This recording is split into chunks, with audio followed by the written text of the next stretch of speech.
اپنوں سے منافقت کرنے والوں کو میں نے ہمیشہ غیروں کے قدموں میں گرتے دیکھا۔ انسان کا زوال تب شروع ہوتا ہے جب وہ اپنے ساتھ مخلص رہنے والے لوگوں سے منافقت شروع کر دیتا ہے۔ کچھ لوگ اپنی اکڑ کی وجہ سے قیمتی رشتے کھو دیتے ہیں۔ لوگوں کو اچھا سمجھنا چھوڑ دو، کیونکہ لوگ اندر سے وہ نہیں ہوتے جو باہر سے دکھائی دیتے ہیں۔ زندگی ایسے جیو کہ کسی کی زندگی کا حصہ بنو یا نہ بنو، مگر کسی کی دعاؤں کا حصہ ضرور بنو۔ کمانے کی سب سے بہترین چیز عزت ہے اور خرچ کرنے کی سب سے بہترین چیز علم ہے۔ مشکل اپنا حل اور مہمان اپنا رزق ساتھ لے کر آتا ہے۔ بہترین دوست کے ساتھ برا وقت بھی اچھا گزرتا ہے۔ کامیاب زندگی کے 3 راز: قرآن مجید، درود شریف اور نماز۔ دلوں پر راج ہمیشہ سچائی کرتی ہے، دکھاوے نہیں۔ جہاں بھی رہیں مخلص رہیں۔ حسد کرو گے تو کچھ نہ پاؤ گے،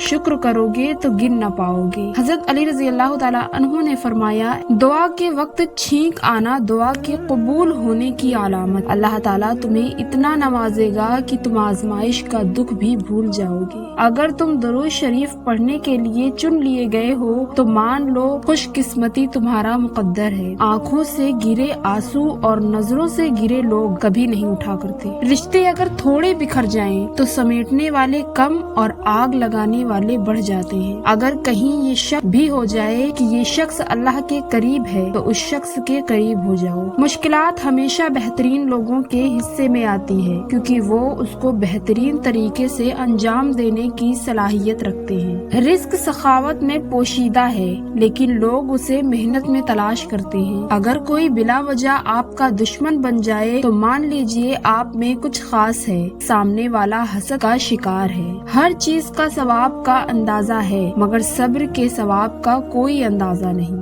وہی لوگ انمول ہوتے ہیں جو پریشانی میں دلاسا دیتے ہیں، عقل کی بات کرتے ہیں، ہمیشہ تنہائی میں اصلاح کرتے ہیں، کوئی لالچ نہیں رکھتے۔ ایسے لوگ قیمت سے نہیں بلکہ قسمت سے ملتے ہیں۔ دوزخ کو ہر طریقے کا گنہگار چاہیے، لیکن جنت کو صرف محمد صلی اللہ تعالی علیہ وسلم کا وفادار چاہیے۔ ایک ہی سوال 700 مرتبہ دہرایا گیا کہ میرے محبوب مانگو کیا مانگتے ہو؟ ہر بار ایک ہی جواب آیا، میری امت کی مغفرت۔ کبھی معراج، کبھی شب برات تو کبھی شب قدر دیتا ہے۔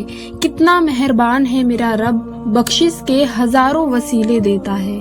رسول پاک صلی اللہ علیہ وسلم نے فرمایا، بے شک اللہ پاک نے میری امت کو شب قدر عطا کی اور یہ رات تم میں سے پہلے کسی امت کو عطا نہیں فرمائی گئی۔ جب غلطی کا احساس ہو جائے تو تم معافی مانگ لیا کرو۔ ہر بار زندگی شب برات تک پہنچنے کا موقع نہیں دیتی۔ معافی کی رات، مغفرت کی رات، شفاعت کی رات، اس رات میں اللہ تعالیٰ بنی قلب کی بکریوں کے بال سے بھی زیادہ لوگوں کی مغفرت فرماتا ہے۔ اس رات سال بھر کے اعمال اٹھائے جاتے ہیں۔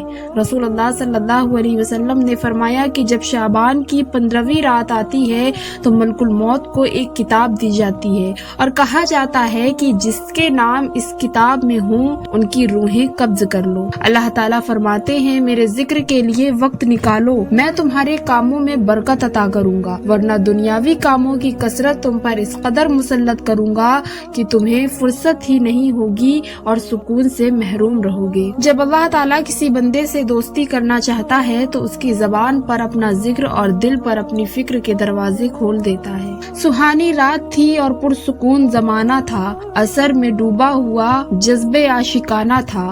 انہیں تو عرش پر محبوب کو بلانا تھا، طلب تھی دیدار کی، معراج تو ایک بہانہ تھا۔ طاق راتوں میں اللہ سے مانگ کر دیکھو، یہ راتیں نصیب بدلتی ہیں۔ طاق راتوں کے سجدے رب سے ساری باتیں منوا لیتے ہیں۔ جو نبی کو میرے قبول ہوں وہی کاش میرے اصول ہوں، وہی صبر ہوں، وہی گفتگو، وہی سادگی، وہی عاجزی۔ میرے قلب کو بھی نصیب ہوں تیری ذات سے وہی نسبتیں، وہ جو عظمتیں تھی اویس کی، وہ جو رابطے تھے بلال کے۔